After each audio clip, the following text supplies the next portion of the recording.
Capítulo 2, continuando aqui nossos estudos, capítulo 2 da Confissão de Westminster. Capítulo 2, então os irmãos devem se lembrar que nós falamos aqui até a quarta linha, que é o menso. Então, relembrando, nós estamos vendo aqui os atributos de Deus.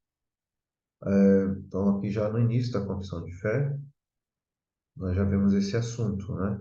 É um assunto importante, com certeza, né? Conhecer a Deus é importante. Conhecer as características, os atributos de Deus é algo muito importante. Então, por isso que já está bem no início aqui da confissão de fé, logo depois das Escrituras, logo depois de entender, saber da importância das Escrituras. Então, o capítulo 2 se chama de Deus e da Santíssima Trindade. Esse capítulo trata, então, do ser de Deus, como eu já comentei com os irmãos, da teologia propriamente dita, né? Então ele diz assim, nesse capítulo: há um só Deus, vivo e verdadeiro, o qual é infinito em seu ser e perfeição, um Espírito puríssimo, invisível, sem corpo, membros ah, ou paixões, imutável, ah,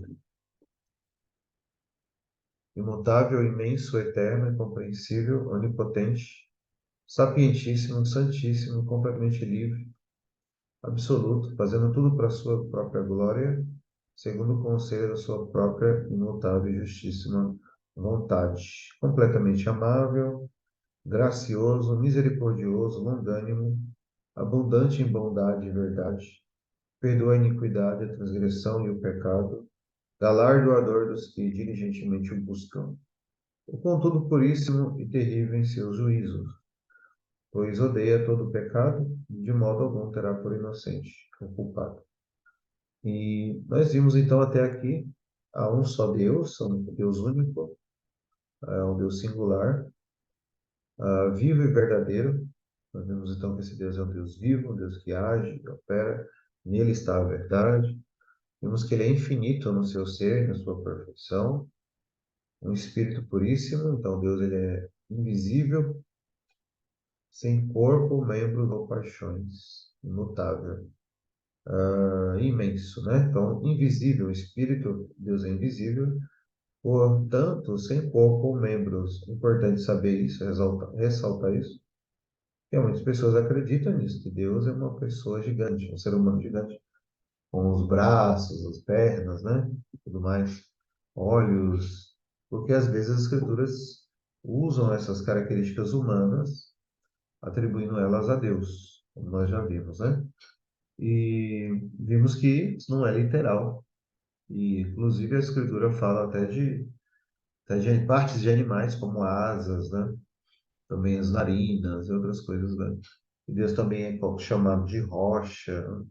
As escrituras são linguagens para adaptar, é uma linguagem que adapta, né, ao nosso entendimento, para sabermos mais sobre Deus.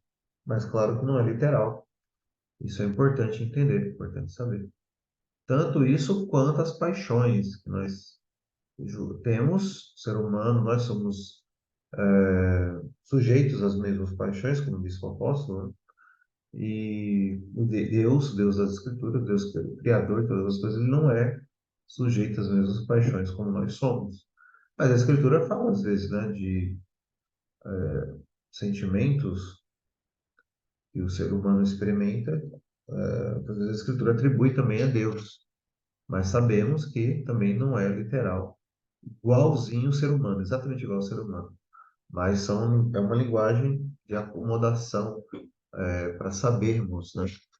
Sabermos, conhecermos, entender melhor as coisas de Deus. Deus usa essa linguagem humana.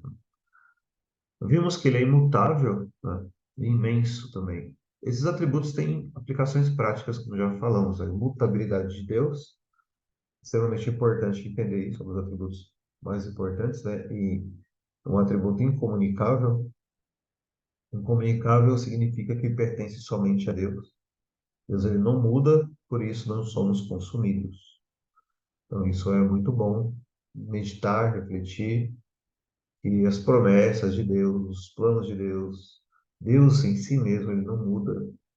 Seu amor, sua graça, sua misericórdia para o seu povo é sempre constante, é sempre a mesma, apesar de nós, apesar dos nossos erros, apesar dos nossos pecados, né? Nós vimos isso. E Deus é imenso. Nós vimos aqui em 1 Reis, né? Capítulo 8, Salomão edifica o templo e ele diz: nem os céus dos céus podem te conter, quanto mais esse templo aqui que eu estou fazendo, que eu estou construindo. Então Deus é imenso, Deus é, ele é onipresente, imenso, está presente em todos os lugares e nós não temos como mensurar o tamanho de Deus, é infinito, ele é imenso, né? E aqui nós paramos nessa parte aqui, então imenso. Então nós vimos que Deus ele é vivo e verdadeiro, ele é único, vivo e verdadeiro, ele é infinito no seu ser, na sua perfeição, é um espírito puro, invisível, sem corpo, membros ou paixões. Esse Deus também é imutável e imenso. Até aqui. Alguém tem alguma pergunta ou comentário? Parte que já foi falada? Ou não? Não? Então nós vamos aqui para o próximo atributo. Como eu estava comentando agora há pouco, né, tem atributos de Deus que são incomunicáveis, uma imutabilidade. E agora também, o próximo atributo, ele é incomunicável, é a eternidade de Deus, Deus é eterno. Salmo 90, versículo 2. Deus é eterno, um atributo incomunicável. Incomunicável quer dizer que só pertence a ele esse atributo.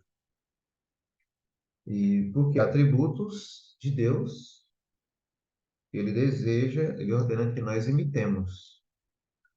Paulo diz, né? Sede, pois, imitadores de Deus. Então, nós temos que imitar a Deus, muitos atributos. Por exemplo, ser misericordioso, né? Amar as pessoas, né? Amar o seu próximo, o amor de Deus. Você imita, então, a paciência de Deus, assim por diante. Porém, há atributos que são incomunicáveis e não podem ser imitados. Então, a eternidade é um deles. Só Deus é eterno. Nenhuma das suas criaturas tem esse atributo.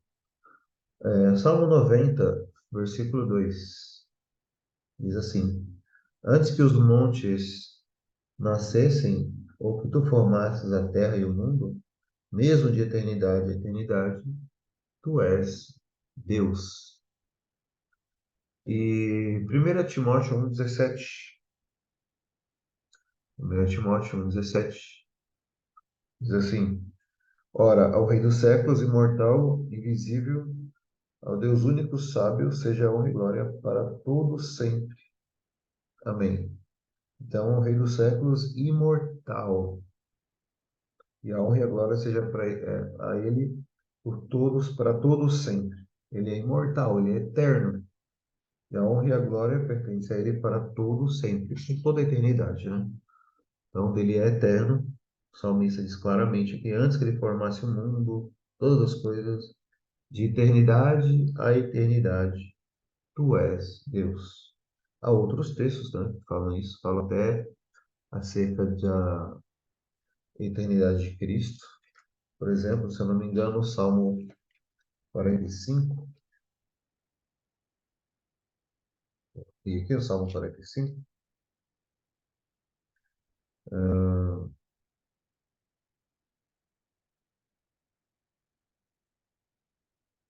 Salmo 45, versículo 1. Meu coração ferve com palavras boas, fala do que tem feito no tocante ao rei, a minha língua é a pena de um destro escritor. Versículo 2. Tu és mais formoso do que os filhos dos homens, a graça se derramou em teus lábios, por isso Deus te abençoou para sempre. Então, esse versículo, esses dois versículos se referem a Cristo, né? Isso é citado no Novo Testamento, né? E aí você pega esses dois versículos, ele está falando desse rei, aí o versículo 6 diz assim: O teu trono, ó Deus, ele chama o Messias, o Cristo de Deus, né? O teu trono, ó Deus, é eterno e perpétuo. O cetro do teu reino é um cetro de equidade. O teu trono é eterno e perpétuo. Deus é eterno. Teu trono é eterno. Ah, então esse é um dos atributos mais importantes que nós temos então em Deus, na divindade, né? Que é a eternidade de Deus. É muito importante entender isso, vários motivos, né? Um dos motivos, por exemplo, vocês já viram uma objeção, né? Ou que os ateístas, né? Ateístas e outras pessoas fazem com relação a Deus, quando eles perguntam quem criou Deus? Já viram essa pergunta? Crianças fazem essa pergunta, às vezes, né? E os ateus gostam de colocar essa pergunta. Ué, se Deus existe, de onde ele veio, né? Ou quem criou Deus? Já viram essa pergunta? Ou nunca viram ninguém fazer? Pergunta comum, né? Mas é uma pergunta ilógica, na verdade, né? Por exemplo, é igual perguntar assim, fazia bastante, né? Quem criou Deus, né? Então, é igual a pessoa perguntar, é possível fazer uma bola quadrada? Entendeu? É possível fazer um círculo quadrado? É possível Deus criar uma pedra mais pesada que ele não possa levantar? Tem gente que tem essas objeções, né? Mas é uma coisa ilógica. O círculo quadrado, ou ele é círculo ou ele é quadrado, não faz sentido, né? A mesma coisa é perguntar quem criou o Criador. Não faz sentido, porque se algo ou alguém criou o Criador, logo o Criador não é mais Criador, ele é criatura, né? Como um círculo não pode ser quadrado e vice-versa, né? Se Deus fosse criado por outro Deus, as pessoas chegariam ao infinito. Nunca teria um princípio, nunca teria um Criador, na verdade. Por isso que ela é ilógica. Se há um Criador de algo, de Deus, então nunca vai ter fim isso, né? Exatamente isso. Então é uma pergunta sem sentido. E se você pergunta quem criou Deus, está dizendo que ele não é Deus automaticamente, né? É naturalmente. Então, não faz o menor sentido. Como o círculo quadrado, não existe um círculo quadrado. É ilógico. Então, não existe um criador para o criador, porque ele é o criador. Então, ele deixaria de ser Deus e virar criatura. Exatamente. Então, não faz o menor sentido, né? Por quê? Exatamente por causa da eternidade. De eternidade a eternidade, ele é Deus. Então, não existe um início para ele, né? Não existe um início. Então, para ele, se ele for criatura, se ele foi criado, ele está dentro dessa criação, né? Dentro da criação. E Deus não está dentro da criação, né? Ele está fora da criação, certo? Isso é falso porque as coisas existem. Se você tem um princípio criador, nada do que existe existiria. É isso. Então, por exemplo, se eu não me engano, Agostinho também fala, né, que Deus, ele não existe, então, nesse sentido. Deus é, mas Deus não existe. Por que Deus não existe? Porque existir é fazer parte da existência. O que que faz parte da existência? São as criaturas. Deus criou a existência. Então, aí, os seres humanos existem, né? Os animais, a natureza, os anjos são existentes, né? Deus não é existente, porque ele não foi criado. Aí logo Deus não existe. A pessoa fala assim, então você é ateu, quer dizer que Deus não existe? Não, quer dizer que está fora da criação. Ele é. Por isso ele diz para Moisés: Eu sou. O grande eu sou é que está te mandando lá libertar o povo. Eu sou o que sou. Eu sou, ou seja, ele é. Na terceira pessoa do singular eu falo, ele é. Na primeira pessoa, eu sou. É o mesmo verbo, né? Ser. O verbo ser. Então, Deus é. E isso se refere à sua eternidade. Eu sou o que sou. Então, ele não está dentro do tempo, preso ao tempo. Ele está fora de tudo. Tem acho que é um cristão cientista, ele falou uma coisa interessante. Ele falou que, se você parar para pensar bem, né? As coisas, para elas existirem, você precisa do tempo, né? Para elas existirem. Quando, né? Quando foram criadas? Do tempo. Elas precisam ter um espaço, né? Ah, o espaço onde elas vão ser colocadas, as coisas que foram criadas. E o local, né? Que é a matéria onde ela vai ser colocada, entendeu? Nós precisamos de três coisas, então: tempo, o espaço e a matéria. As três coisas devem coexistir ao mesmo tempo. Porque se só uma delas existe, só o tempo, onde você vai colocar as coisas? Cadê o local, né? E o que que você vai colocar, que é a matéria? Se tem só a matéria, onde você vai colocar? E quando? Porque não tem um tempo, entendeu? As três coisas devem coexistir ao mesmo tempo, para as coisas virem à existência. Ah, no caso, por exemplo, o ser humano, a criação, né? E aí você tem essas três coisas em Gênesis capítulo 1. No princípio, criou Deus os céus e a terra. Então você tem o princípio, que é o tempo, os céus e a terra é o espaço. No princípio criou Deus os céus e a terra. Ah, e ali você tem a matéria, né? Que é a terra. Ele criou o espaço, a terra, a matéria e o tempo, ao mesmo tempo. Tudo ao mesmo tempo foi criado por Deus, porque uma coisa não pode existir sem a outra. Só que para ele criar isso, ele precisa estar fora disso, obviamente. Você pensa num computador, estou na frente aqui de um computador agora, a pessoa que criou o computador, ela está fora do computador. Ele fala algo nesse sentido, né? Esse cientista. É interessante isso, né? Ele está fora desse computador, e assim como Deus está fora da criação. Então, Deus não está dentro da criação, preso ao tempo. E a gente que acredita nisso. Até, vocês conhecem uma visão chamada teísmo aberto? Um pastor do Brasil que prega isso, né?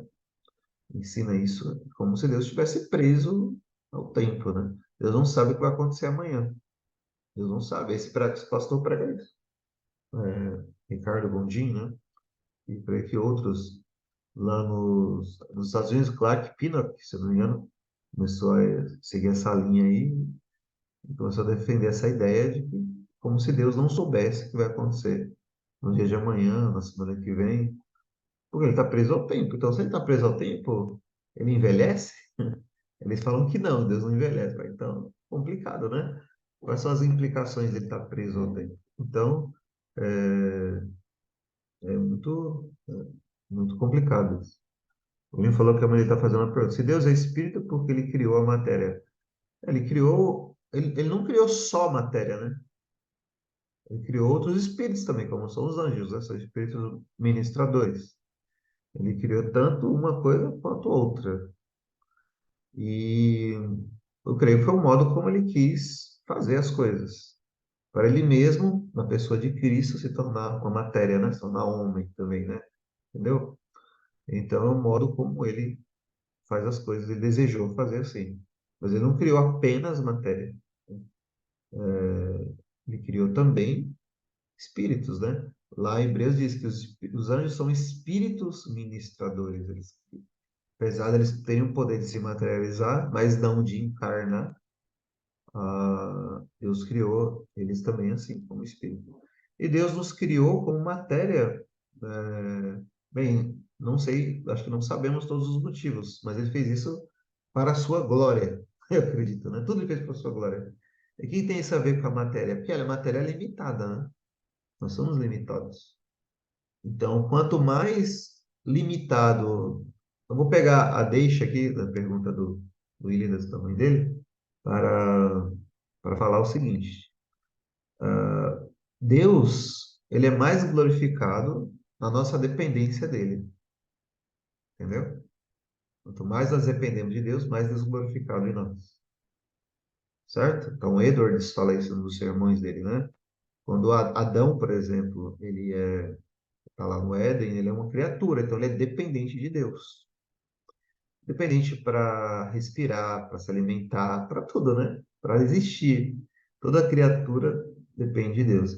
Então, quanto mais limitado nós somos, mais dependentes nós somos. Pensamos no âmbito humano, né? Uma família, pensa num bebê, ele é limitado, né? Uma criança pequena, e ele depende dos pais. E os pais fazem tudo, né? Por ele tem prazer em fazer isso pela criança. Ou uma pessoa com deficiência, por exemplo, né? Há um grande prazer dos pais em fazer tudo para os seus filhos, né? Quando eles são bem limitados.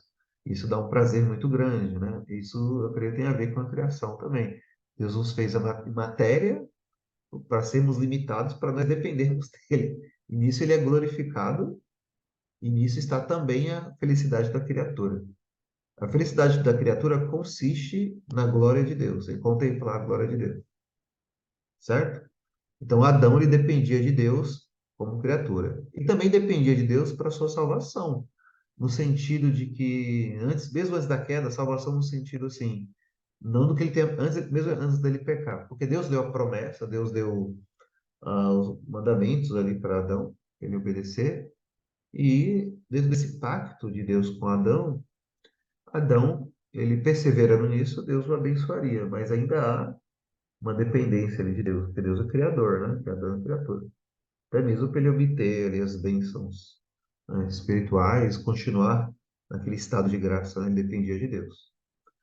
Porém, o que acontece? O homem peca, né? O homem peca, nós herdamos o pecado de Adão. O que aconteceu? Agora nós dependemos de Deus muito mais do que de Adão.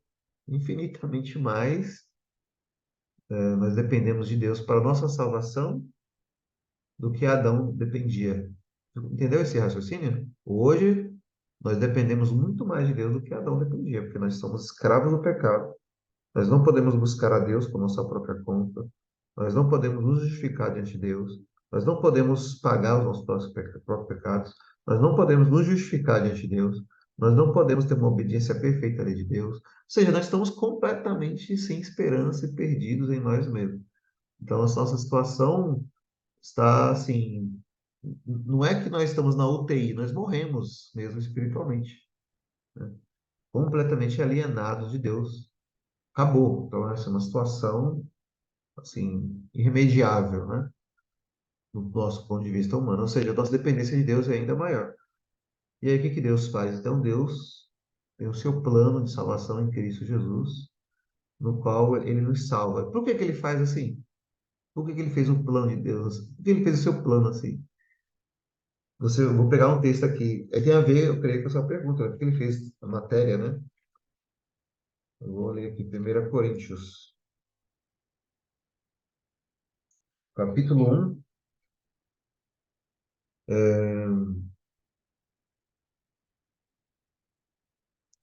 um,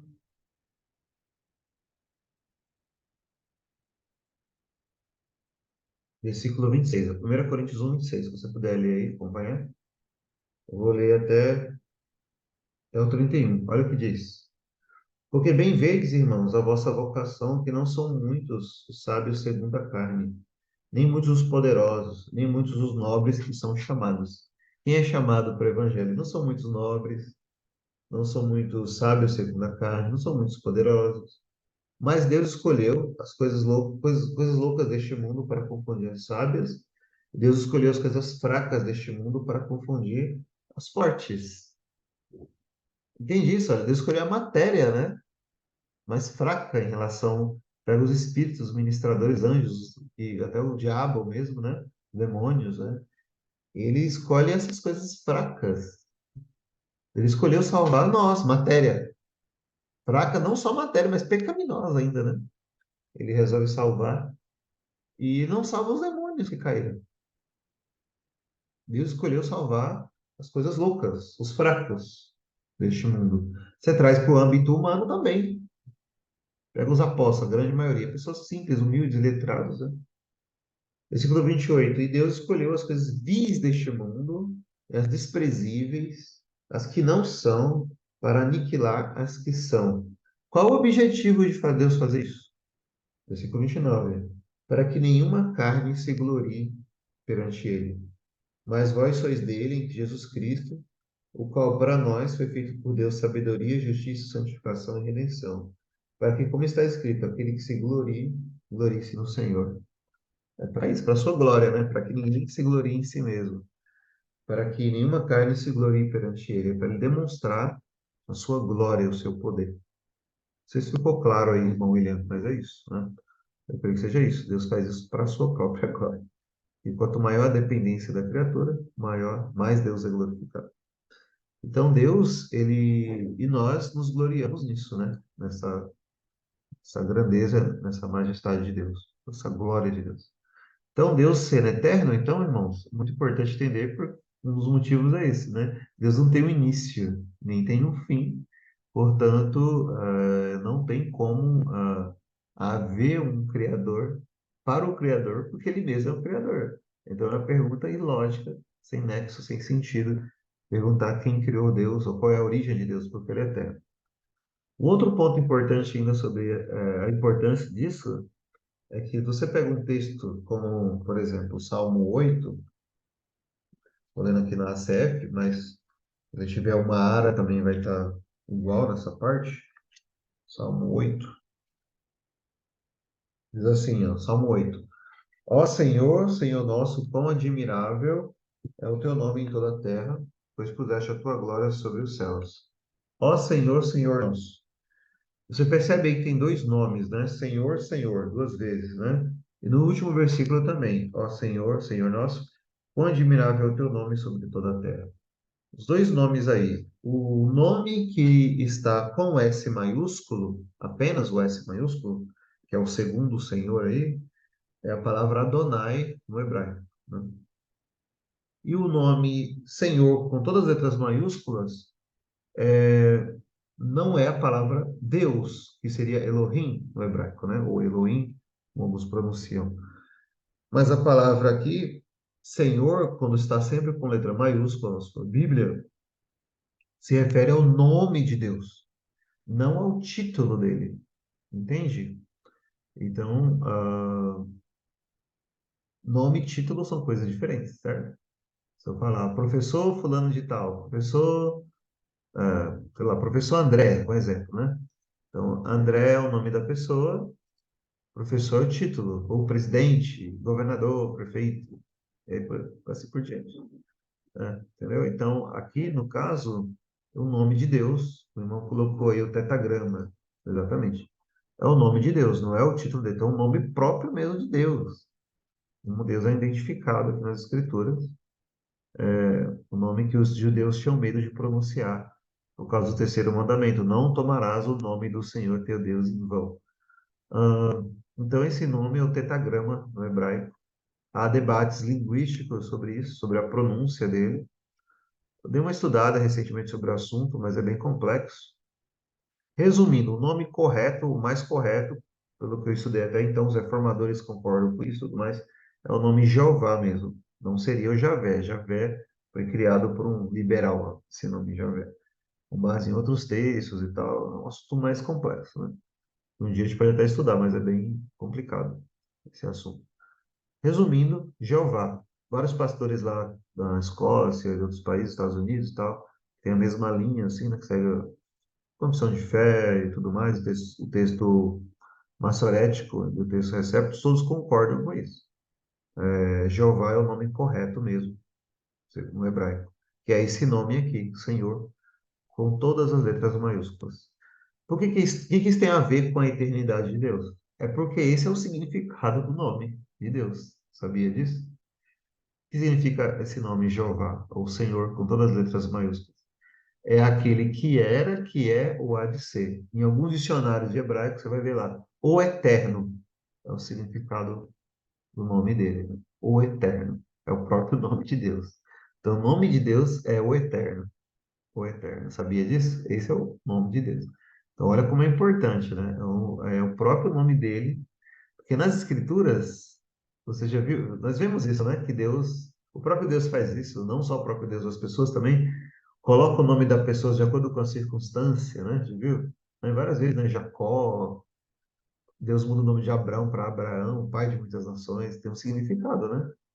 E o próprio nome Jesus, né? Porque ele salvará o seu povo dos seus pecados. Ele tem um significado, né? Atrelado a uma situação do momento ou algum significado importante. O nome da pessoa nas escrituras tem sempre um significado assim importante, né? Tem a ver com alguma característica da pessoa, algo que a pessoa vai fazer, uma profecia, alguma coisa nesse sentido, né? No caso de Jacó, suplantador, né? Um dos significados da palavra Jacó, que ele enganou, né? Ele enganou lá o irmão, enganou o pai. Por isso ele fala lá, nós vimos lá, né? Vocês são filhos de Jacó, vocês são igual a Jacó. Deus fala lá em Malaquias 3:6. Então, olha como isso é importante. Se os nomes estão relacionados aos nomes das pessoas, então o nome de Deus é o Eterno, o Eterno. Então, não é ilógico você querer saber uma origem para Deus, de onde ele veio, quem criou ele, porque ele é eterno. De eternidade a eternidade, ele é Deus e esse é o próprio nome de Deus. Ele é eterno. Ele é eterno. A eternidade de Deus É extremamente importante entender isso, irmãos. Ele é eterno. E isso, assim como a imutabilidade, nós temos uma aplicação, né, para a nossa vida. Pensa numa pessoa que odeia Deus, no caso, ateus, secularistas, anticristãos, etc, etc, etc, né? Eles, esse é um grande problema, não é? É porque é um Deus que o maior inimigo deles é esse Deus. E não tem como você vencer algo que é eterno. Não tem como você vencer esse Deus. Como que você vai um dia matar esse Deus? Vocês já viram um meme que fizeram uma vez com Friedrich Nietzsche? Ou Nietzsche? Nietzsche disse: Deus está morto, né? Aí deu a data lá de quando ele escreveu. Alguém fez esse meme. Foi em inglês que faz muito tempo. Achei engraçado até, né? Nietzsche disse: Deus está morto. Aí tem a data quando ele disse isso. Aí embaixo, Nietzsche morreu, né?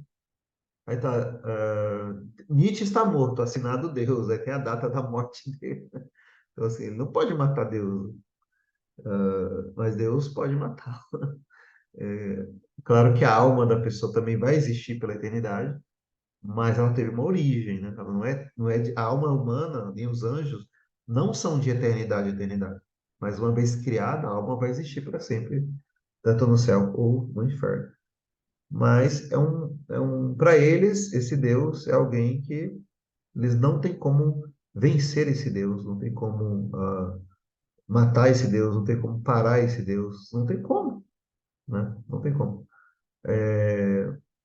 Lembra de Nabucodonosor, né? Ele se exaltou, tá lá em Daniel 4, e Deus fez ele comer mato lá, capim, lembra? Então, com base nesse texto, você vê que uma pessoa, por mais poderosa que seja no mundo, ele não tem nada, não pode nada contra Deus. E como já disse um pregador, né? Você pode lutar, tentar lutar contra esse Deus, mas tome cuidado, porque Deus nunca perdeu nenhuma batalha. Deus nunca perdeu. Não tem como você vencer um Deus como esse, Deus eterno. Ele é eterno. Não tem como parar a sua existência, entre aspas, né? O seu ser, o fato dele ser, não tem como você mudar isso. Ele é imutável e ele é eterno. E isso para o crente é conforto, por quê? Porque qual é a verdadeira felicidade, né, da criatura? E agora, especialmente da criatura, do ser humano que crer no Senhor Jesus, crer no Evangelho, é salvo, etc. Qual é a maior alegria dele? É amar esse Deus, sobre todas as coisas, como ele ordena. Quando Deus ordena você, você deve amá-lo, acima de todas as coisas, é como se ele estivesse dizendo em outras palavras, né? É como se ele dissesse em outras palavras, seja o mais feliz que você puder. O irmão escreveu que devemos lutar com Deus apenas se for como Jacó, exatamente. Só nesse sentido que você luta com ele, não como o ateu pensa, né? Então, amar a Deus, glorificá-lo, servi-lo e adorá-lo é a maior felicidade da criatura racional, do eleito, do salvo, do crente, né? É amar e servir a Ele. O prazer que nisso há. Lembra que Cristo disse isso para os discípulos? A minha comida é fazer a vontade daquele que me enviou. Então, esse prazer espiritual, que nós estamos até estudando lá no Jonathan Edwards, né? Que Deus cria em nós, nós temos esse prazer nele. É esse prazer que você vai ter pela eternidade no céu com ele, né? Isso é o que ah, é a maior felicidade do crente, do cristão. É entrar ou fazer parte dessa comunhão do Deus triuno. Nós vamos ver depois ali sobre a Trindade, né? É fazer parte disso. E se você amar aquilo que é eterno, você tem essa felicidade nele, imagine se um dia acabasse, né? Um dia acabasse isso. Então não acabará nunca. Daí a felicidade do crente, né? Para todo sempre. A nossa felicidade é exatamente que Deus é eterno, né? Ela não tem fim. Se o seu coração, se o seu amor estiver postos nele, acima de tudo, nele. Podemos amar as outras pessoas, é claro, os parentes, familiares, nossos irmãos em Cristo, cônjuge, pai, mãe, somos ordenados também a amar. Mas Deus é que está acima de tudo, nós temos que amar Ele acima de tudo isso, todas as coisas, né? e depois o teu próximo como a ti mesmo. Então, as pessoas nem sempre estarão conosco, né, durante essa vida, mas Deus promete estar com você sempre. Esse é um argumento do livro do Henry Scougal, né, A Vida de Deus na Alma do Homem. Por isso que amar a Deus é a maior felicidade, porque Ele sempre está contigo, não só agora, mas por toda a eternidade. Porque o amor, ele requer que o objeto amado esteja presente. O amor requer que o objeto amado esteja sempre presente. Por isso nós sofremos quando a pessoa não está presente. E por isso amar a Deus é a maior felicidade, porque Ele está sempre presente. Eis que estarei convosco por toda a eternidade. Estarei convosco até a consumação, todos os dias, até a consumação dos séculos, melhor dizendo, né? Corrigindo aqui.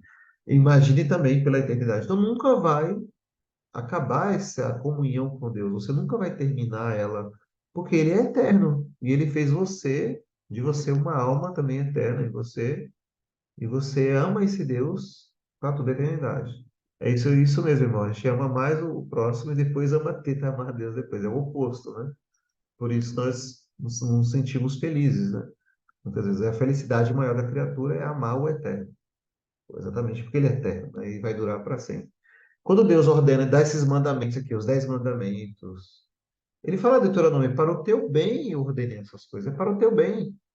Há muitos mandamentos que a gente acha difícil, muito complicado, por causa do pecado, né? Nós não temos prazer no início, é muito complicado. E aos poucos você vai sendo conformado à imagem dele, à imagem de Cristo, de glória em glória, né? Você vai sendo confirmado, aí você vai entendendo a palavra de Deus, você começa a amar a palavra de Deus, começa a amar o ser de Deus, o próprio Deus. É isso, né, que nós temos que fazer. Você entende que ele ordenou essas coisas aqui nas Escrituras para o nosso próprio bem, para a nossa alegria, para a nossa felicidade completa. Paulo diz lá, é para a vossa alegria, é para que a vossa alegria seja completa. João fala isso, né? Os apóstolos eles entenderam isso. Deus nos criou para a felicidade eterna, na verdade. Isso é fato. Tem pessoas que distorcem um pouco isso, essa verdade, mas é verdade ainda. Deus nos criou para sermos felizes eternamente. O problema é que a pessoa entende isso de maneira distorcida ou procura essa felicidade fora de Deus, né? Fora do Criador. E Ele é a felicidade eterna. Então, isso para o crente é uma bênção. Imagina isso, irmão. Se é o oposto lá do ateu, né? Ou da pessoa que não crê em Deus. Aquele a quem você ama, ele nunca vai deixar você, ou ele nunca vai deixar de existir, porque ele é de eternidade a eternidade. A maior fonte de alegria, prazer, ela vai jorrar pela eternidade. Aquele que crê em mim, rios de água viva fluirão do seu interior, disse o Senhor Jesus Cristo. E ele é uma fonte que jorra para a eternidade, ela não tem fim. Por isso ele falou para a mulher samaritana: olha, aquele que beber dessa água vai ter sede, mas aquele que beber da minha água, que beber de mim, ele nunca mais terá sede. Qual é a sede? Ele não é a sede da água aqui que ele está falando apenas, né? O ser humano tem sede na sua alma. Lembra o que o salmista diz? A minha alma tem sede de Deus. A minha alma tem sede. Você tem sede de Deus? Você tem fome e sede de justiça, né? Isso é extremamente importante entender. O ser humano, ele procura, então, completar essa, essa felicidade nele, só que ele procura em outras coisas. Também dizendo, Agostinho novamente, né? Ele diz que o tamanho do buraco na alma do ser humano é o tamanho de Deus. Então, só Deus pode completar. Essa alma, a alma que nós temos, ela vai durar para sempre. Ela é eterna nesse sentido. Ela não é eterna no sentido que ela teve um início, sim. Então, nesse sentido, ela não é eterna, mas ela vai durar para sempre. E só aquele que dura para sempre é que pode encaixar nela, satisfazê-la, completá-la. Nada pode. Você pode ser dono do mundo inteiro. Você pode. Uma vez eu falei isso no sermão, né, no Salmo 73, se eu não me engano, né? Quando ele fala lá, o salmista: quem mais tem eu no céu além de ti? Quem mais tem eu no céu além de ti? Tu és a minha porção para sempre. O que ele quer dizer com isso? Sabe o que o salmista quer dizer? Ele quer dizer que ele é o salmo de Asaf, né? Ele é um levita. Vocês lembram o que são os levitas lá no Velho Testamento? Quando foi dividida a terra lá, pô, uma tribo ficou sem a terra, né? Os levitas. Deus falou assim: eles não terão. no mundo, né? No meio do povo de Israel. Eles não terão uma porção, os levitas não terão, porque eu sou a porção deles, diz o Senhor. Eu sou a porção deles, porque eles vão me servir lá de perto, né? Eu sou a porção deles, os levitas. Aí o Zazar fala: Senhor, tu és a minha porção, tu és a minha herança para sempre. O que quer dizer isso, irmão? A minha herança. Quer dizer que o Criador de todas as coisas, o Eterno, se você está em Cristo Jesus, nós temos um sacerdote melhor agora, que os levitas, que é segundo a ordem de Melquisedeque, Cristo. E você então tem acesso a esse Deus, como os levitas tinham. Você pode dizer a mesma coisa hoje. Ele é a minha porção para sempre. Esse salmo se aplica a nós. Ele é a minha porção. Ele é a minha herança. O Senhor é a minha herança. Consegue entender isso? O que que é a sua herança? Imagine se fosse uma cidade inteira. A cidade inteira de Jundiaí, de São Paulo, sei lá qual for a cidade, é sua. Você seria muito rico, não seria? Muito rico a cidade. Imagina um estado, pega um estado aí, São Paulo, Minas Gerais, que marca São Paulo. É seu, é a sua herança, você é dono disso aí. Seria algo muito incrível, né? Imagine um país, imagine o mundo todo. Mas que adiantaria ganhar o mundo inteiro, e perder a sua própria alma, diz o Senhor Jesus. Então, essas são heranças que você poderia imaginar, seria muito rico. Imagine herdar as estrelas, tudo que Deus criou no segundo céu, planetas, o que for que tiver, e você herdar tudo isso. Você seria muito rico. Mas a sua herança, a Bíblia diz, não são essas coisas, mas é o Criador dessas coisas. O Criador de todas essas coisas é a sua herança, é o Eterno, que é a sua herança, é o Eterno. Essas coisas duram pouco tempo, né? Pouco tempo durarão, elas se desfarão, o homem como a erva, tudo vai durar pouco tempo, na verdade, né? E nós teremos novos céus, nova terra, né? Essa terra não será como nós vemos hoje, no futuro, diz a Escritura, e a sua herança nem vão ser apenas lá, é rua de ouro no céu, essas coisas não. É o próprio Eterno, ele é a sua herança. Ele é maior que tudo. Então, por isso que Paulo diz, em Cristo Jesus estão escondidos todos os tesouros da sabedoria. E esse evangelho ele é insondável. Deus é insondável, ele é eterno. E ele é a sua herança. Já parou para meditar nisso, irmão? Já parou para refletir nisso? A sua herança, a sua porção é o próprio Senhor. E é uma herança incorruptível, disse o apóstolo Pedro, é incorruptível, eterna, guardada para vós outros nos céus. Ela é incorruptível. Ela não pode ser tirada, ela não pode ser diminuída, ela não pode ser estragada, né? Ela não pode ser ah, limitada, ela não pode ser destruída. É o próprio Deus. É Ele que é o banquete da alma do crente para todo sempre no céu. Essa é a fonte que joga pela eternidade. Então, quão glorioso é entender isso, entender quem é esse Deus, a grandiosidade dele e que ele é a sua porção, ele é a sua herança para sempre. Irmãos, isso é maravilhoso. Veja como meditar nos atributos de Deus, né, nos traz tantas verdades, assim, tantas aplicações para o nosso conforto, né, para a nossa alegria e para a nossa fé. Né? Isso é maravilhoso. O irmão comentou aqui, por causa do pecado, há um abismo enorme, né, entre Deus e nós, mesmo para nós, ao menos enquanto ainda estamos nesse mundo. Então, queremos substituir por outra coisa, exatamente. Nós queremos substituir Deus com outra coisa. Quando nós amamos muito outras coisas, nós estamos colocando Deus de lado e tentando substituir. Por isso que nós não somos felizes, né? Por isso que o homem sofre muito. Por não encontrar, essas coisas não satisfazem. Só Deus tem um prazer puro que satisfaz a nossa alma. Somente Ele. Até aqui, irmão, sobre isso, irmão, alguma outra comentário, pergunta? Deus é eterno e Ele é incompreensível também. Nós vamos comentar aqui um pouquinho. Sobre a eternidade de Deus, irmãos entenderam? Ficou claro? Quem é desse Deus eterno? Não tem início, não tem fim. Ele é de eternidade a eternidade. E isso para nós é uma grande bênção se você ama esse Deus, se você vive nele, se você depende dele. você estar nele, essa eternidade, essa fonte de alegria, felicidade jorra pela eternidade. Ele também é incompreensível, Salmo 145, verso 3. Amém, irmão. Como é importante estudar isso, irmãos, conhecer isso. Salmo 145, 3. E quantas pessoas acham, né, que ah, vamos trazer coisas para a igreja, novidade, coisas que entretêm as pessoas, né? Vamos fazer algum... Não, tem que dar isso para a ovelha verdadeira, você tem que dar esse conhecimento, né? O crente verdadeiro ele tem prazer em saber quem é esse Deus, quem ele serve. Ele não tem prazer porque ele não é verdadeiro, né? Não tem prazer em conhecer e meditar nesse Deus, a pessoa não é cristão verdadeiro, muito provavelmente. Salmo 145, versículo 3, incompreensível. Salmo 145, versículo 3. Grande é o Senhor e muito digno de louvor, e a sua grandeza insondável. A grandeza de Deus é insondável. Nós já falamos um pouco sobre isso ali na infinitude de Deus, Deus é infinito.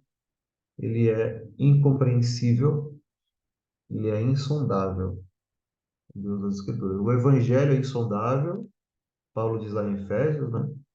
Até os anjos anelam perscrutar esse Evangelho, diz Pedro. Paulo também fala que eles ficam maravilhados diante da multiforme sabedoria de Deus, diante de um Evangelho tão glorioso. E é insondável, a riqueza de Cristo é insondável, né? Imagine, uma vez eu vi uma ilustração, né? Imagine uma, uma criança lá na beira do mar e vê aquele mar incrível, né? O mar, pela primeira vez a criança olha a imensidão, né? Aquele mar e fica ali olhando aquilo, e ela pergunta para o pai, né, ou para a mãe, né, o que significa isso, insondável? Aí o pai pega um baldezinho lá com água, fala para ela tirar, né? Pega para ela tirar a água do mar várias vezes. Aí ele fala para o filho, isso é insondável. Você pode passar a vida inteira que você nunca vai secar esse mar. Isso é insondável. O irmão pesquisou aqui, investigável, impenetrável, insondável, incompreensível. Você nunca conseguiria secar o mar. Irmão, se você não consegue secar o mar, o que nos faz pensar que a gente conseguiria secar Deus, que criou o mar, né? O mar não é nada, né, perante Deus. Todas as nações da terra são perante ele como um pingo num balde, né? Diz lá Isaías, né? Você não conseguiria secar o mar, como você conseguiria secar Deus? Ir até o final, a fonte, né?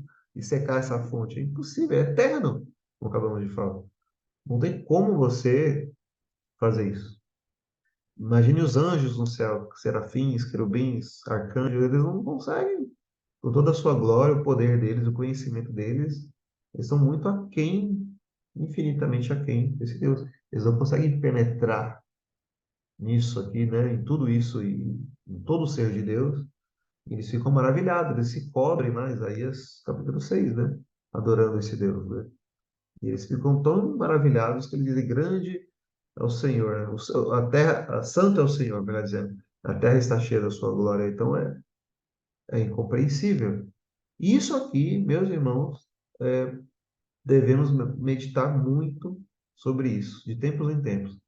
Deus, ele é incompreensível. Nós compreendemos ele até onde ele quis se revelar, até onde nós podemos entender que é aqui nas Escrituras. Na criação, a revelação especial que vimos no capítulo 1 da Confissão de Fé, né? A criação revela, ser de Deus, né? A sua onipotência, a sua sabedoria. Quando você para e olha a criação, e aqui nas Escrituras, ele revela muitas coisas e o necessário para a nossa salvação. Está tudo revelado aqui. Do que é que ele quis revelar. E é o que nós podemos entender. Então, por isso a questão que eu falei de que Deus ser sem corpo e sem membros, ele até se adapta a nós, a nossa linguagem, porque ele é transcendente e ao mesmo tempo ele é imanente, ou seja, ele desce até nós e se comunica conosco. E mas ainda assim ele é incompreensível, ele é insondável.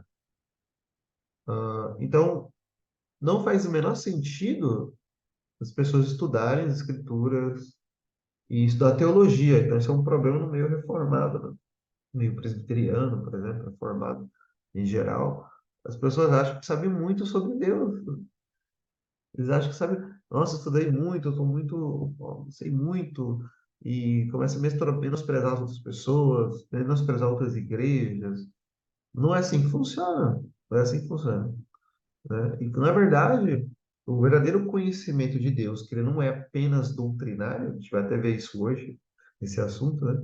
Ele não é apenas, isso mais tarde, eu quero dizer, ele não é apenas doutrinário, mas o verdadeiro conhecimento espiritual de Deus, ele não é esse conhecimento apenas nesse sentido que algumas pessoas pensam. E quando a pessoa tem o verdadeiro conhecimento espiritual de Deus, que é a salvação, o Senhor Jesus diz isso lá em João 17, versículo 3, né? Que a vida eterna é essa, conhecer a Deus, esse conhecimento espiritual. Ele, quanto mais você tiver esse entendimento, esse conhecimento de quem é esse Deus, biblicamente falando, no sentido espiritual, né, espiritualmente falando, mais você vai entender que você não sabe, na verdade, quem ele é. Eu digo mais, não no sentido que ele é um estranho, não é nesse sentido que eu quero dizer. Ele não é no sentido assim, ele é grande demais. Quanto mais você descobre, mais você acha que não entendeu ainda muita coisa. Mas quanto mais você escala, imagine uma montanha, quanto mais você sobe essa montanha, você descobre que você ainda está nem no chão ali, ainda no comecinho dela. E você olha para cima e você não consegue ver um fim. E você fala, vou escalar esse negócio aqui, mas não tem fim. E na eternidade também você vai escalar, como está ali escalando, usando essa ilustração, é claro, né?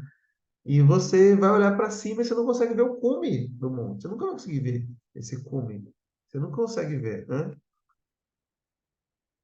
Isso, até Cristo ser formado em vós. Muito bem, Gálatas 4:19. Consegue imaginar isso? Mesmo na eternidade, mesmo no céu, mesmo com o corpo glorificado, você nunca vai ver o cume dessa montanha, você nunca vai ver o fundo desse poço, se a gente pode chamar assim, o fundo desse mar, desse oceano. Você nunca vai conseguir contemplar tudo isso, porque ele é insondável. Você nunca consegue chegar ao fim, ao final. Ele é incompreensível. Então, há muitas pessoas que querem compreender Deus, você pode compreender Ele na medida que Ele vai se revelando a você, nas Escrituras. Isso, nós temos aqui, até inclusive, diferenças entre pessoas e pessoas. E cada irmão aqui, que está aqui, por exemplo, agora, tem uma experiência com Deus diferente. Teve uma leitura da Bíblia talvez diferente, uma mais profunda do que o outro. Um leu mais, conheceu mais, leu mais livros que o outro. Teve experiências pessoais com Deus. Isso varia de cristão para cristão, né? E ele te revelou de modo pessoal, mesmo aqui com as escrituras e tudo mais, aquilo que no momento você pode receber de Deus, né? Isso é uma verdade. Lembra que Cristo falou isso para os discípulos? Muita coisa tenho para dizer para vocês, mas não podeis suportar agora. Tanta coisa ainda que Deus vai te mostrar, mas no momento você ainda não pode entender, você ainda não pode suportar. Ele vai revelando pouco a pouco, né? À medida que você consegue entender e suportar. E esse pouco que ele vai te dando, você já fica maravilhado. Eu fico, Senhor, o que que é isso? É muita coisa, é maravilhoso. Você já imagine as outras coisas que ainda estão por vir. Imagine, irmãos, a eternidade. Imagine ainda, você tem ainda o restante da sua vida para conhecer a Deus. Imagine a eternidade. Então é algo insondável. Nós pegamos Paulo, Moisés, como eu já citei aqui como exemplo disso, que tiveram grandes experiências com Deus e conheceram Deus profundamente. E eles ainda disseram, ainda não, Paulo disse, né? Não julgo ainda que eu tenho conhecido, ainda não julgo que eu seja perfeito, ainda não entendi, ainda não alcancei ainda, ele diz, né? Ou seja, estou longe ainda, muito longe. Então é mais ou menos nesse sentido que nós temos que refletir. Isso tem que nos trazer uma humilhação espiritual. Toda vez que você achar que está sabendo muito, que aprendeu muito, sabe mais que outras pessoas, lembre-se sempre disso. Eu não sou nada, sou apenas uma criatura e Deus está aos poucos me mostrando, revelando, conforme aqui as Escrituras. e conforme o meu entendimento, né? Então, nós temos que ter paciência com os irmãos, por exemplo, em relação a isso. Nem todos têm o mesmo entendimento, e o próprio Deus não revelou. Eu não sei os motivos todos, só Deus sabe, porque ele te revelou certas coisas e para outros irmãos não, e assim por diante. Como é a própria doutrina da eleição, né? Porque Deus ele escolheu salvar você, mostrar a você o evangelho. Ele disse isso para os discípulos: graças te dou. Ele disse isso diante dos discípulos, né? Graças te dou, ó Pai, porque revelaste essas coisas aos pequeninos, escondeste dos sábios e entendidos e revelaste aos pequeninos. Então, há pessoas que podem estudar muito e nunca chegar ao conhecimento da verdade. Pessoas que podem estudar as línguas originais, podem estudar a Bíblia de capa a capa, podem estudar os mais volumosos livros de teologia jamais escritos e ainda assim não ter um conhecimento espiritual, salvífico, genuíno, que Cristo chama de vida eterna. É possível. Né? É possível tudo isso. Então, é pela graça que ele se revela a nós. E nós temos que sempre chegar a esse entendimento. Ele é incompreensível. Então, tentar entender coisas que não nos cabe entender também não é correto. As coisas encobertas pertencem ao Senhor. Quantas pessoas, até no meio reformado, né, querem entender lá os decretos de Deus? Tem pessoas que debatem isso. Eu já falei para irmãos que eu gosto muito, falei, irmãos, olha, ficar discutindo isso, assim, ao meu ver, não leva a nada, porque Deus não revelou. A ordem dos decretos, vamos discutir a ordem dos decretos. O que que Deus decretou primeiro? Como é que eu vou saber que Deus decretou? A Bíblia não vai dar detalhes sobre isso. Então eu prefiro ficar com Calvino. Calvino diz: onde Deus se cala, eu também me calo. Eu não sei. Isso me diz respeito? Saber o que ele decretou primeiro na eternidade? Qual é a ordem dos decretos de Deus? Na minha opinião, não me diz respeito. Eu creio que ele decretou tudo na eternidade, em algum momento da eternidade. Se é que podemos dizer isso. Ele é eterno. E aí eu vou tentar perscrutar isso. Ver João Calvino nas Institutas, quando ele fala da doutrina da predestinação. É interessante, a primeira vez que eu li, eu fiquei surpreso, né? E todo mundo fica falando Calvino, Calvino é isso, Calvino é aquilo, Calvino inventou a predestinação, Calvino. Eu achava que Calvino era bem radical, né? Com a predestinação. Eu fui ler e não é bem assim, né? Não é bem assim. Calvino não é radical com relação à predestinação. E ele fala, se você quiser entender a predestinação, ele fala lá, eu lembro que eu li isso. Se você quiser entender a predestinação, além do que Deus mostrou nas Escrituras, você vai cair em densas trevas. É pecado, ele fala, Calvino fala. Você não vai. E a confissão de fé vai dizer isso aqui no capítulo 3. Né? O cuidado que você tem que ter com essa doutrina, a doutrina dos mistérios de Deus. O nome já diz, é um mistério. Então você não pode querer entender tudo isso e não se contentar. Aí que está a fé. Você se contenta com o que Deus revelou na Escritura? Ou você quer ter uma curiosidade aí que pode ser até diabólica, né? De querer questionar coisas que não te diz respeito, né? Então, a gente tem que tomar cuidado com isso, porque ele é incompreensível. Ele não revelou muita coisa nas Escrituras que nós não sabemos e nem sabemos se saberemos na eternidade um dia, né? Talvez sim, talvez não, não sei. Mas isso nos mostra que nós somos pequenos demais comparado a esse Deus. Os próprios anjos, irmãos, lá, o texto de Efésios, na minha opinião, os próprios anjos não entendiam a revelação do Evangelho até que foi revelado. Porque para eles era algo que é maravilhoso demais, o Evangelho. E nós não entendemos esse Evangelho, nós não amamos esse Evangelho como deveríamos. Porque eles queriam perscrutar esse Evangelho, os anjos. Querem entender esse Evangelho. Eles estudam o Evangelho, eu entendo que eles estudam. Que tá lá, Pedro fala que eles anelam perscrutar, penetrar esse Evangelho. Os anjos querem fazer isso. E eles, a palavra lá, grega, significa que eles são inclinados, assim como aqueles dois anjos, né? Olhando para a Arca da Aliança. E Paulo deixa isso claro lá, né? Que eles ficam maravilhados diante da multiforme sabedoria de Deus, quando eles contemplam a igreja, os crentes pecadores salvos. Eles tentam entender como que pode isso, como que um Deus tão santo, tão glorioso, salva pecadores. E nós temos aqui o Evangelho, né? Diante de nós. E a igreja quer outras coisas, às vezes, o povo, né? Ah, vou fazer show, vou fazer sei o quê, vou fazer. O Evangelho está aqui, a insondável riqueza de Deus, de Cristo, dada a nós.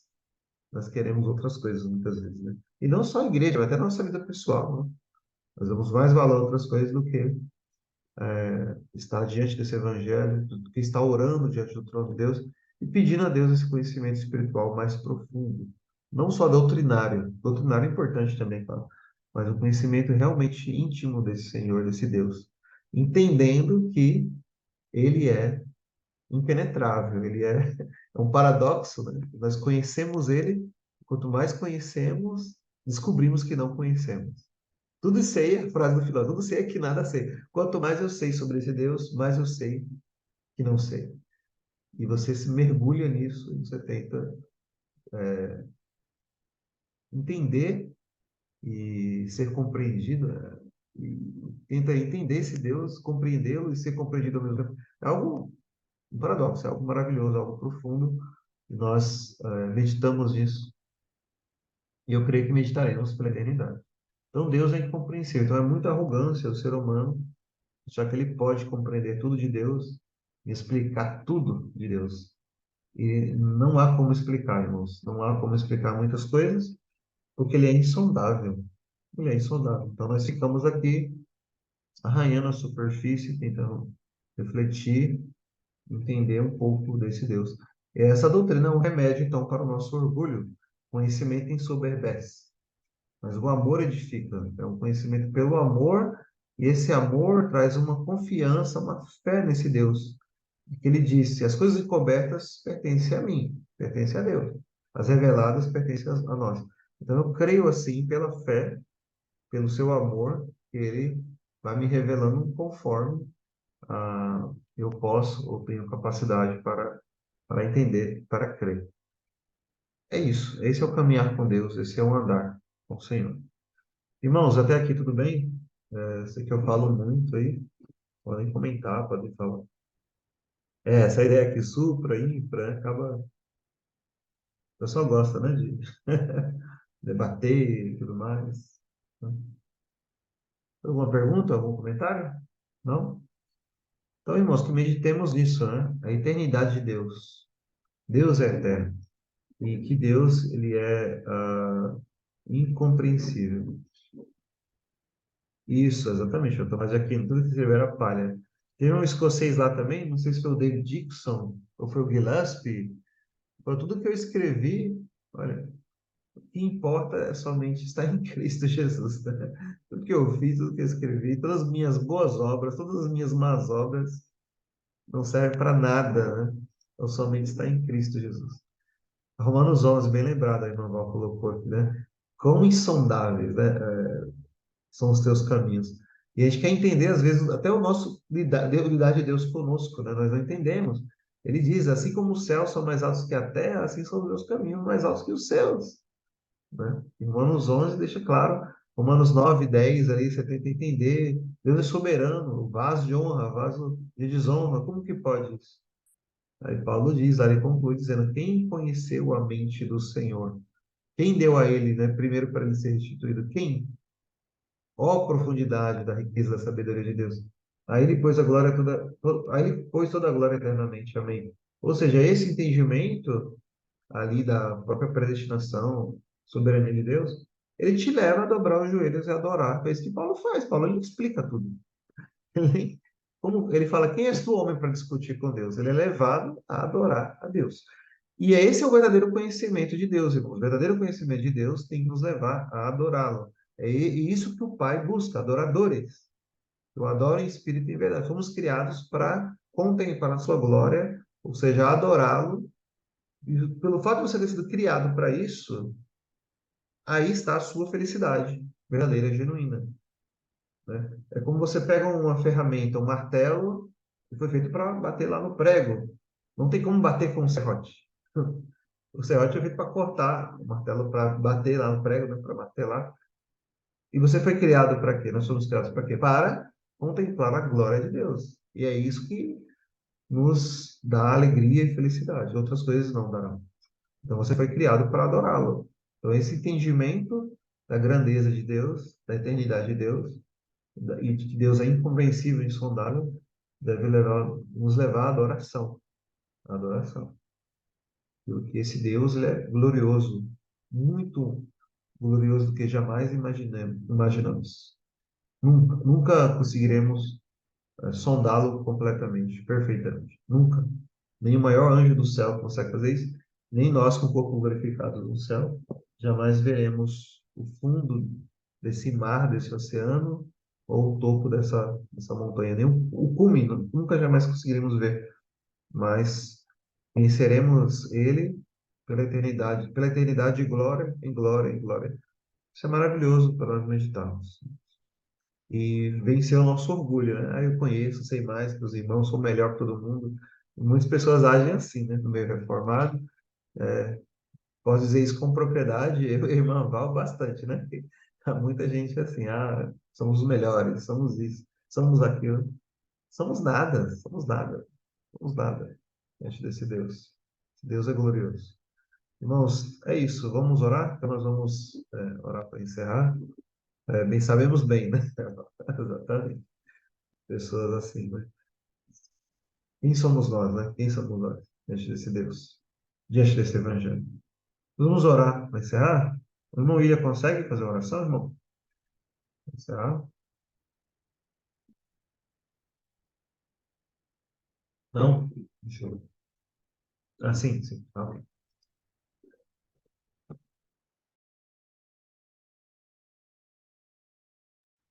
Senhor, nosso Deus e nosso bendito e amado Pai, a quem por grande e imerecido privilégio podemos chamar de Pai, nós sabemos que não somos dignos de estar perante a Tua presença, Senhor.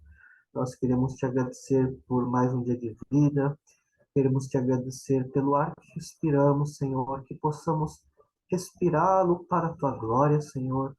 Nós te agradecemos, Senhor Deus, pela oportunidade que tu nos concede, Senhor Deus, e pedimos que o Senhor abençoe e queira abençoar a cada um de nós que aqui se encontra. Abençoe, Senhor Deus, a vida do irmão Joelso e de sua família, Senhor Deus. Nós queremos te agradecer pela tua palavra, por esse estudo fielmente ministrado pela boca do teu servo, Senhor. Pai, também abençoe aqueles que não puderam estar aqui conosco. Nós queremos te pedir, ó Pai, que o Senhor queira nos abençoar. Nós não somos dignos de nada, Pai. Nós somos pecadores, nós temos pecados que nós nem conseguimos enxergar e pedimos que o Senhor nos perdoe dos pecados que, devido ao nosso estado, Pai, nós não conseguimos perceber. Essa percepção, algumas se dá por nossa fraqueza, outras por negligência mesmo. Pai, nós pedimos, Senhor, perdoe, queira perdoar os nossos pecados, e não somente nos perdoe, mas nos, nos conduza ao arrependimento, ó Pai. Nós não podemos nem nos arrepender por nós mesmos. Abençoa o teu dia, Senhor. Abençoa agora este momento que iremos, cada um irá almoçar com a sua família. Senhor Deus, nós queremos te agradecer pelo alimento, já também. Que o Senhor prepare o nosso coração para o estudo da tarde, Pai. Nós pedimos isso, pedimos que o Senhor queira nos abençoar com uma futura igreja, que esteja de acordo com a tua palavra, Pai. Que o Senhor nos livre do orgulho, Pai. Nós sabemos, cada um de nós aqui, do nosso coração, nos ajude a sermos humildes, Senhor Deus, a orarmos por aqueles que se encontram em erros graves, erros menos graves, e que o Senhor nos conduza, Senhor Deus, a, a sermos conforme a imagem do Teu Filho, Senhor Deus. Senhor Jesus, nós pedimos que o Senhor faça o nosso coração humilde e semelhante ao nosso. E juntamente fazer mais coisas que por nossa fraqueza esquecemos, nós pedimos e colocamos em nome do teu filho Jesus. Amém. Amém. Deus abençoe, então. Até mais tarde. E obrigado por terem vindo participar do estudo, tá bom? Deus abençoe. Bom almoço pra vocês. Irmãos, bom almoço aí para todo mundo.